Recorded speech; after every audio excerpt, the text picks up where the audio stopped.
Salut à tous, on se retrouve aujourd'hui pour une nouvelle vidéo qui annonce enfin le retour du Water Cooling Custom sur ma chaîne.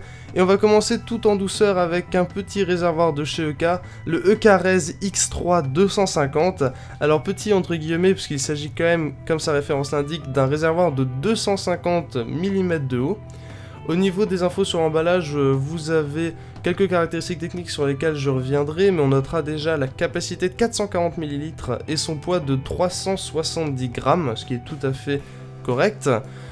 On va tout de suite déballer le produit pour voir un petit peu ce qu'on a à l'intérieur de cette petite boîte. Alors évidemment vous avez le réservoir que je vais mettre de côté dans un premier temps, mais surtout quelques petits accessoires sur lesquels je vais devoir m'attarder très rapidement. On a évidemment la visserie pour le système de montage sur lequel je reviendrai. On a ensuite un petit extender qui va permettre de fixer des embouches sur les sorties et entrées arrière, ça va être très pratique. Et évidemment les petits caches qui vont permettre de verrouiller les sorties dont vous n'avez pas besoin, c'est du quart de pouce en pas de vis, c'est tout à fait classique et très pratique. Ensuite évidemment les outils sont fournis, ce qui est une excellente chose.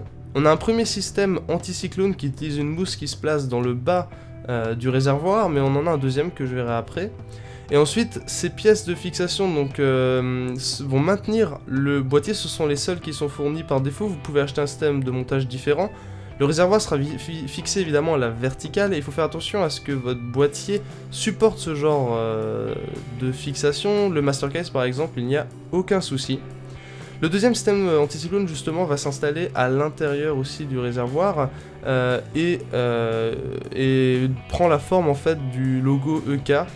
C'est très esthétique, moi c'est celui que personnellement j'ai installé, je trouve que ça rend très bien, c'est un tout petit bout de plexi, tout simple.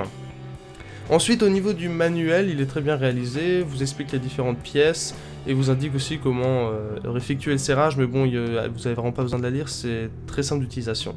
Alors le réservoir en lui-même justement, donc tout d'abord, la qualité de fabrication et de finition est juste exceptionnelle comme d'habitude chez EK. Le plastique est d'excellente qualité, on a de l'acétal pour le top et le bottom, ça rend juste super bien, il y a le petit logo d'EK en métal, enfin de toute façon voilà, la finition c'est comme d'habitude excellent, ça il n'y a pas de souci. 250 mm c'est très imposant au final.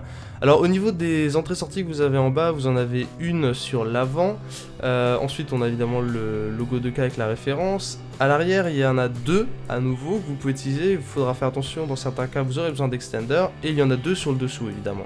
Sur le dessus, il y a une ouverture qui peut servir uniquement d'entrée, c'est ce que j'ai utilisé dans mon cas. Évidemment, le top et le bottom se dévissent, tout simplement. Vous pouvez entièrement le démonter. On peut voir aussi que voilà, la qualité de fabrication à nouveau est excellente sur ce réservoir. Voilà, j'espère que cette vidéo vous aura donné quelques infos sur ce petit réservoir de chez EK. Il existe différentes tailles, évidemment, si jamais cela vous intéresse. On se retrouve très bientôt pour de nouvelles vidéos sur le water cooling et plein d'autres belles choses. Portez-vous bien d'ici là et à la prochaine.